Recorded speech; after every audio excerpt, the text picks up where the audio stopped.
Mais écoutez, qu'est-ce que vous appelez élection en Côte d'Ivoire aujourd'hui? Qu'est-ce qu'on appelle élection? Il n'y a pas d'élection en Côte d'Ivoire. Moi, je crois que l'opposition et tout ce qui s'agite, c'est de dire, bon, vieux Ouattara, bon, nous on te laisse, le jour où tu es fatigué, tu viendras nous dire. Parce qu'il a tout verrouillé. Et ce n'est pas le président Ouattara qui est en cause. Son parti, le RHDP, a dit, nous en faisons notre champion, Ouattara est notre candidat. Il n'a pas dit oui, il n'a pas dit non, il a dit il va réfléchir. Il a pris son avion, il est à l'Élysée, il a réfléchi, c'est-à-dire il a reçu les ordres, il est revenu, il a dit je suis candidat. Dès lors qu'il a reçu les ordres de l'Élysée, ça veut dire que toutes les mesures ont été prises. Et que manifester, faire ceci ou faire cela, mais même si le jour des élections, personne ne votait, et qu'on met une urne isoloir au palais de la présidence, et que les fonctionnaires de la présidence seuls votaient, on calcule leur pourcentage et on sait qui a gagné. Donc il n'y a pas d'élection. Moi je ne peux pas parler d'élection en Côte d'Ivoire parce que ce qui se passe est tellement visible. On ne veut pas d'élection en Côte d'Ivoire. Et je devais dire ceci. C'est une nouvelle forme de démocratie. Puisque nous faisons de la démocratie des Blancs notre modèle, c'est une nouvelle forme de démocratie. Aujourd'hui en Europe, il n'y a pas de démocratie, c'est de la crapulerie, c'est du banditisme. Quand tu as vu ce qui s'est passé en Roumanie, quelqu'un gagnant de non, il n'a pas gagné. Tu vois ce qui s'est passé en Moldavie, tu vois ce qui allait se passer en Géorgie. Tu vois qu'il n'y a pas d'élection, il y a des arrangements entre copains et coquins selon les valeurs, chacun a sa valeur.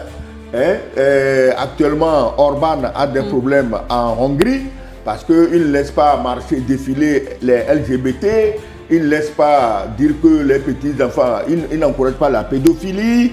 Orban a des problèmes, chacun selon ses valeurs. Donc, la politique en Europe change, la démocratie change.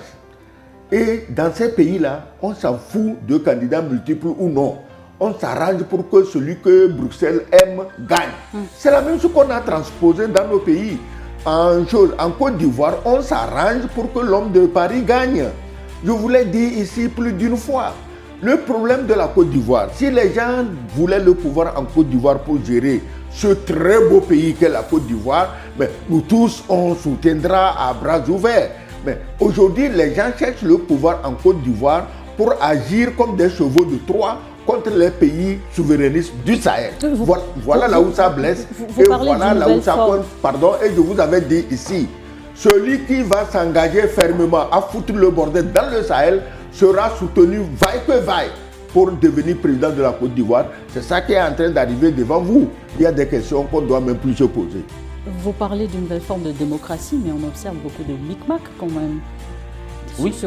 Il n'y a pas quoi? Beaucoup de micmac entre opposition, pouvoir. Cette nouvelle forme de démocratie, non, est-ce que ça marche? La nouvelle forme de démocratie dont vous parlez, je ne sais pas s'il faut l'appeler nouvelle forme. Je pense que c'est tout simplement la démocratie tropicalisée. C'est le modèle tropicalisé qui n'a pas beaucoup de choses à voir avec la démocratie importée. Mais s'il y a une chose qui est vraie, c'est que la politique, telle que ça se passe quand même, ce n'est pas un jeu d'enfant.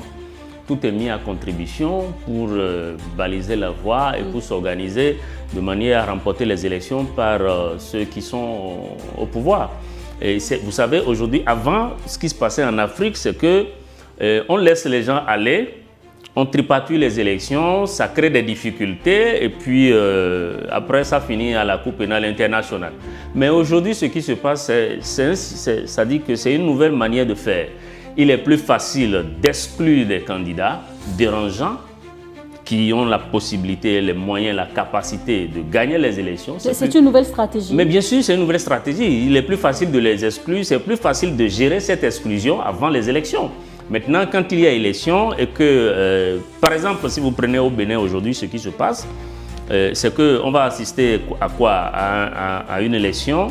Entre qui? Entre Romia Douadani, le candidat du pouvoir, et comment il s'appelle, Paul Hunkpe, qui est le candidat d'un autre parti, le FCBE, l'ancien parti politique du président Yahi Boni, qui, je le rappelle, a eu un accord de gouvernance avec le même, la même mouvance présidentielle. Autrement, Paul Humpe n'aurait pas pu recueillir les parrainages nécessaires. C'est encore les élus, les députés de la mouvance qui ont signé le parrainage à Paul Humpe pour lui permettre d'être présent à l'élection présidentielle. C'est encore ce même Paul Humpe qui a, lors des dernières élections présidentielles qui ont consacré le deuxième mandat de Talon, c'est encore ce même Paul Humpe qui était là pour compétir en l'absence donc des grands partis de l'opposition. Mais ce Paul Humpe, aujourd'hui, n'oublions pas qu'aujourd'hui, il est dans une posture où s'il se réveille, il est capable de ramasser le pouvoir par terre. Parce que là, on attend ce qui va se passer le lundi. Si la Cour constitutionnelle invalide la possibilité est très forte que la Cour constitutionnelle invalide la candidature de l'opposition, des démocrates.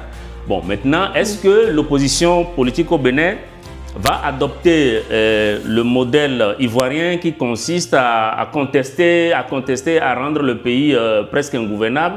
Je ne pense pas que ce soit la bonne approche.